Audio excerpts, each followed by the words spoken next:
Hello, beautiful souls, and welcome to the continuation of my series of different celebrity natal charts, like different celebrities and their natal charts and their rising, basically. So, what we have in this video is Rihanna Fenty, natal chart, who is a rising Aries. So we're going to be looking at her chart with her Aries rising and specific planetary placements and what that intuitively says to me about her. But the one thing that I did find to be interesting, just like at first glance, because this is sort of the first time I've ever looked at these different people's charts and have ever really been curious. I might have like looked at them at different times, maybe, watching Access Hollywood and have been like, oh, like, this is going on in their life.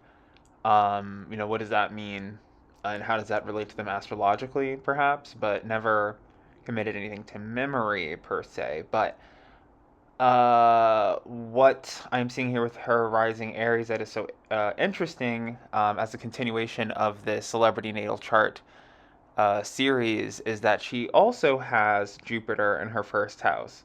So I think it was Adam Levine and Justin Bieber, right? Adam Levine, respectively, rising Leo, Justin Bieber rising Scorpio, Jupiter in the first house. Rihanna rising Aries, Jupiter in the first house. Very interesting. Very fortunate in the looks department. They get it from their father, I guess. The father side of the family gives them the good looks. And so she has. So the thing, okay, so like the thing though about analyzing a chart with someone with rising Aries is that everything is sort of in the right positioning. It's just like them being thankful and grateful for all of the opportunities that they received, especially with a Jupiter in the first house. So everything in your chart as an Aries is like intensified and amplified, as Pisces, Sun and Pisces, are very sensitive to things.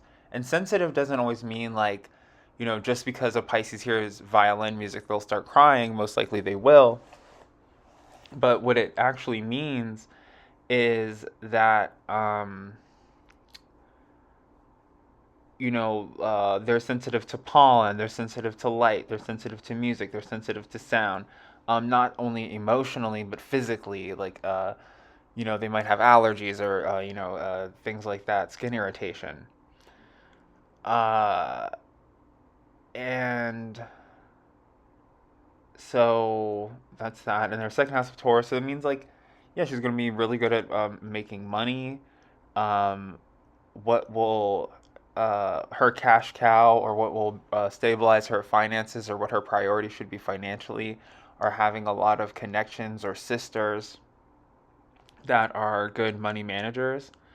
And that energy is pretty exalted and amplified in her chart. And then her third house in Gemini, um, she's known for having a very beautiful accent, which has, opened up a lot of doors for her. But this is also where she has like Chiron. And so right before I started doing this video, just because I am sort of like a Bad Girl Riri fan, why not?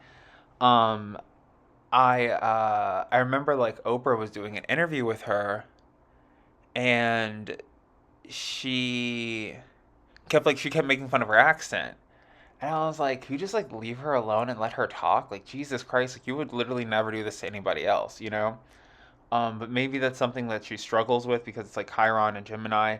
Maybe she can't maybe she can't hear her accent, or maybe she doesn't have a lot of control over changing it or not having it. Um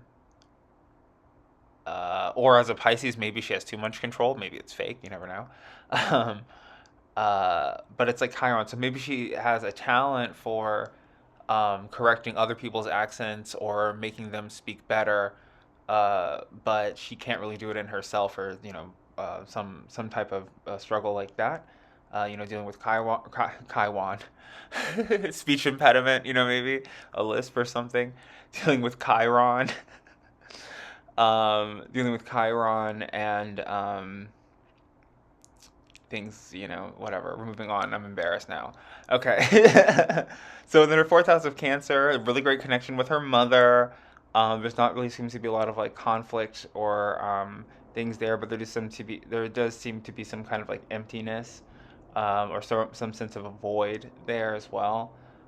She might like try to avoid talking about her mother or avoid her mother in general.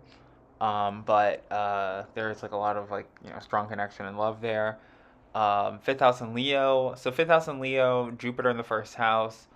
This does talk about the same thing where it's like her looks are very directly connected to like her finances. Um, and I hate to just like boom, boom, boom through all the houses, but like I said, like with the rising Aries, it's just kind of like these energies are amplified. They're talked about. The different planets probably will give you more clarity as to what obstacles and what achievements you have to go through to attract everything that you're after in your life, analyzing a chart with the rising Aries. But as a rising Aries, as I'm saying, rising Leo in the Adam Levine video, they go on arcs, right? So they go after MacGuffins and Holy Grails that just to put on their bookshelf, and to never really be looked at again. Whereas like Aries has a very like direct, clear cut path as to what they want, how they're gonna get it, why they're gonna get it. She might, be into divination or spiritual tools, or just has a clear picture of what she's after in life. Um, because then with a six, so like her biggest obstacle in life is her own ego and sexy distractions.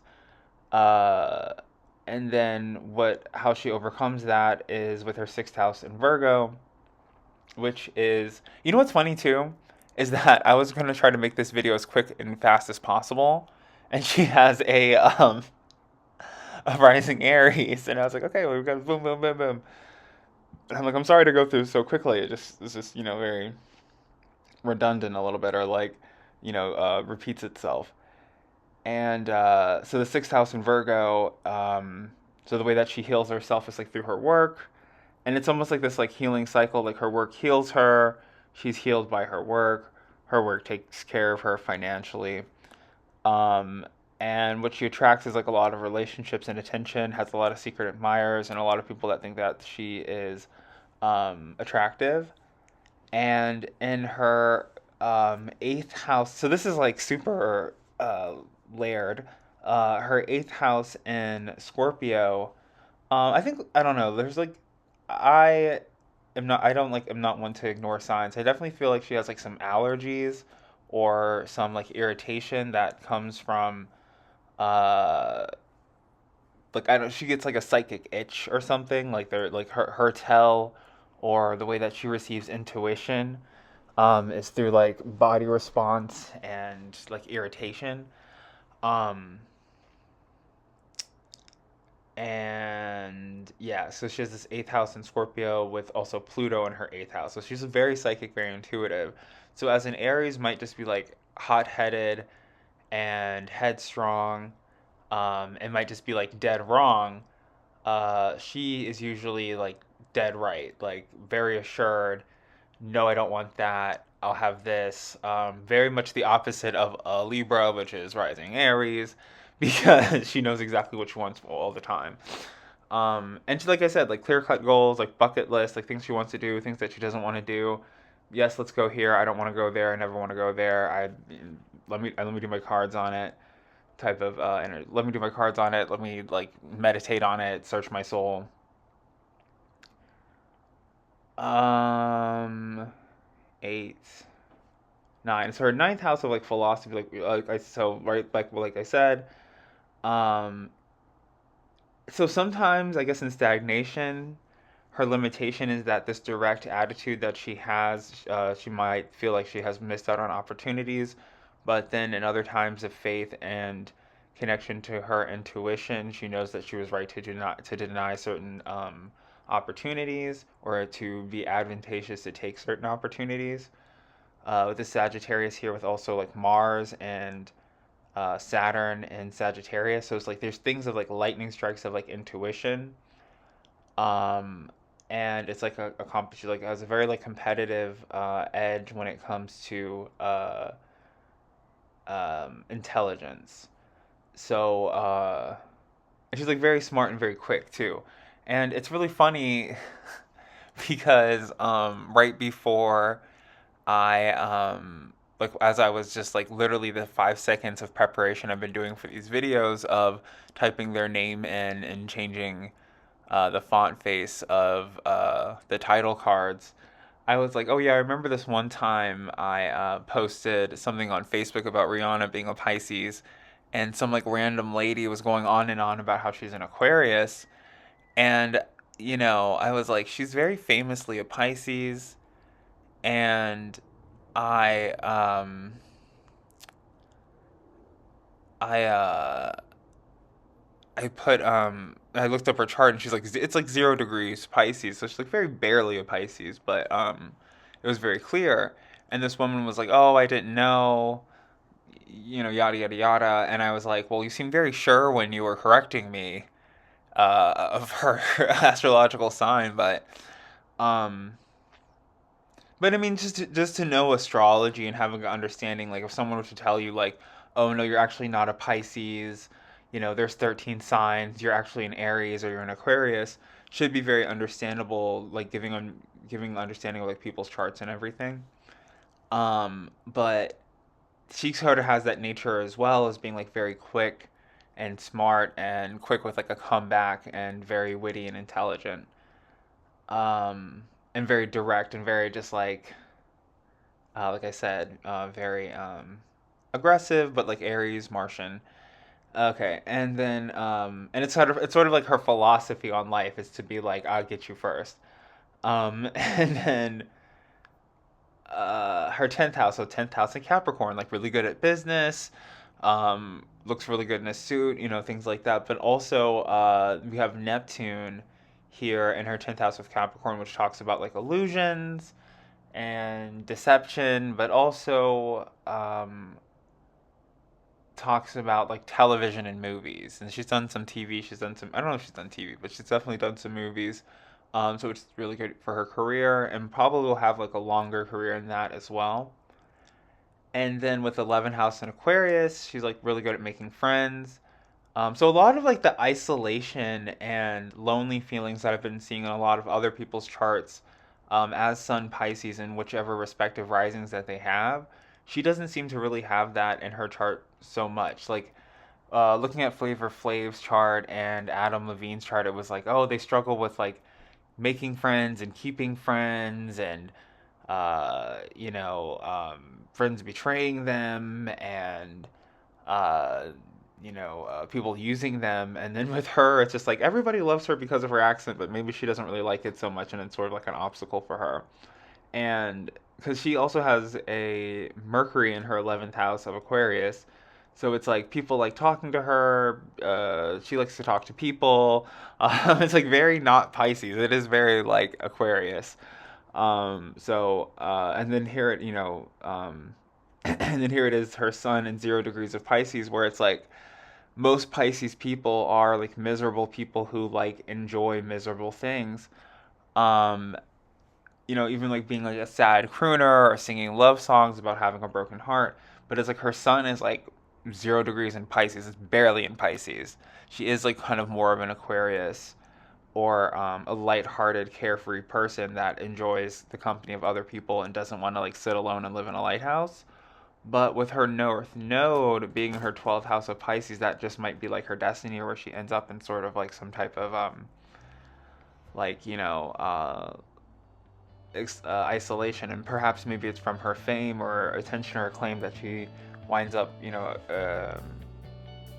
or has accrued in life. Okay, so that's been my very brief analysis of, right? I think anybody who knows about astrology, like scrolling through these videos and they see that the Rising Aries video is super short or the quickest, will like understand that that's what Aries want in life. But this has been my very brief analysis, or just like my analysis in general, of Rihanna's natal chart.